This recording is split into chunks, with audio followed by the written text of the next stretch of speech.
karon nagabago man ang mga ano no, mga gabinete no, nagabago man ang mga patakaran, nagabago ang tanan.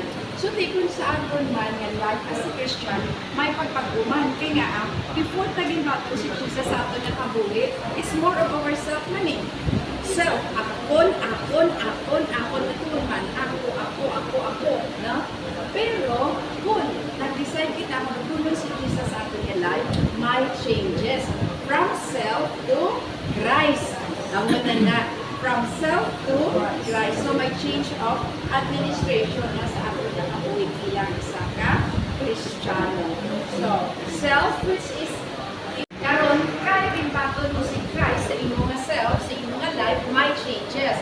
So, may nag-administrar na mabago sa imong kabuhi. So, it's no longer you ang matuman, it's no longer you ang nagkakabuhi, but it's already Christ.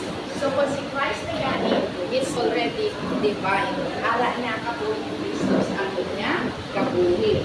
Now, tungod niya si Kristo na ang nag-administra sa atin niya kabuhi, ano ang una na makita natin sa atin niya life? Una-una din, may restoration. I-restore kita ni Lord. Restoration, order, peace, and progress will be restored. Okay? At kamihan nila. Una-una din yung matabo, restoration. Restoration. Kung sa una, ay ito pan-order sa inyong mga pangabuhi, subong, may order na. Sa self, daw, ano na, yung mga siya ganito, sala ka lang termi, no? May mga disorder, maski nang imong na mga, ang imong na time, ang imong na pinapakupra, no?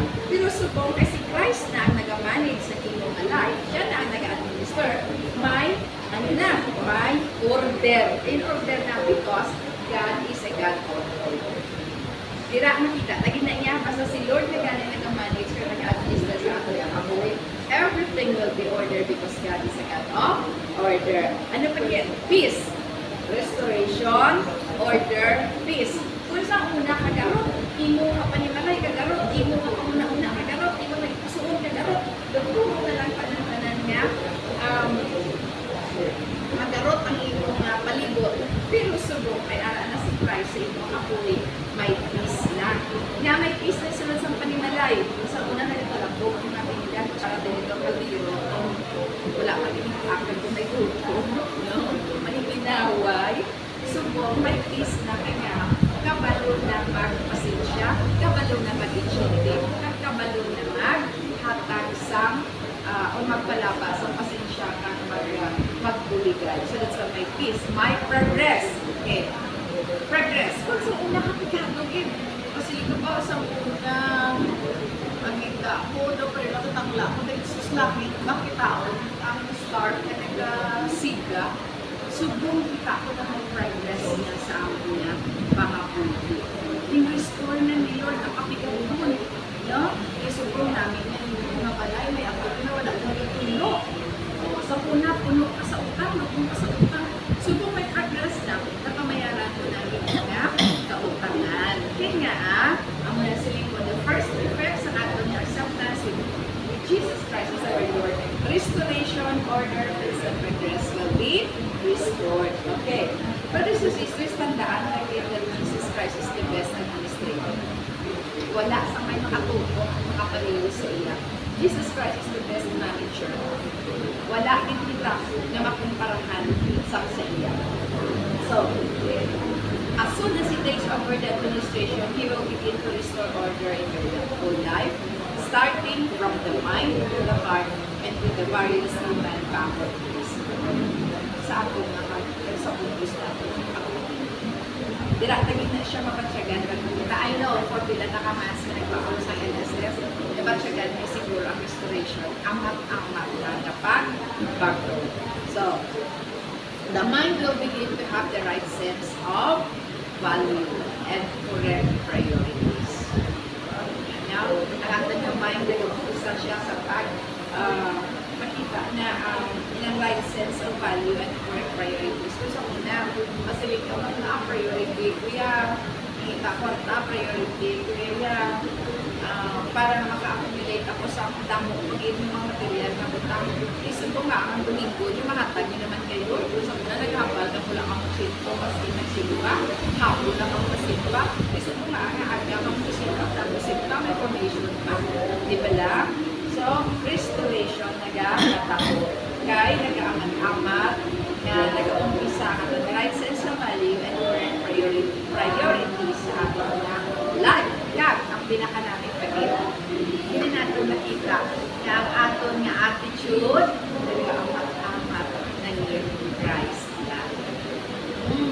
So, kung na pangyayaw ka, subong amat-amat na daw, na nakakonsensya ka, subong nakatalok sa inyo, subong generous rin na mag-share, diba? So, naka-judgmental sa inyo, subong maaga daw ka, ano na sa inyo, kung hindi. No? Kaya nga, ang aton na attitude, na-restore ni Lord, kung naamat-amat na naman Christ-like ka. The mind sees things in a proper perspective, and the heart also begins to decide the right things. But sinabala, kung ang aton nga mind, makatika sa right perspective, ang aton man ng heart, nag-decide na utang. Okay? Nag-umpisa siya sa desire sa mga maaari at mga godly na mga butang. And when the person decides the right thing, what else will he be doing if not, of course, the right thing? So everything in him will start to function properly. The moment order is restored, peace and progress will just follow. So, kung ma-restore na ang order, or use workful thing, ang na-promise ng Lord, hindi ka mag-worry sa iyong mga pangalintanan, hindi ka mag-worry sa iyong mga pagkakaunon, at sa iyong mga pagka-inon, at ang maskin, ang mga biskin na iyong mga pagka-support. Is that life more than food? Is not the body more valuable than foods?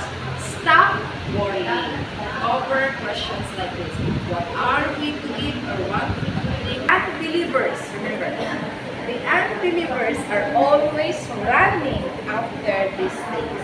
Your heavenly Father knows all of you. The unbelievers always running. Si Jesus na yung victor over Satan. Kasi panan-panan yung mga forces ng enemy. So, the moment nga kung ginbako natin si Jesus sa ato nga kahuli, kita man naging victor man tungkol sa kay Jesus Christ. You will become a victor with Jesus Christ. Okay.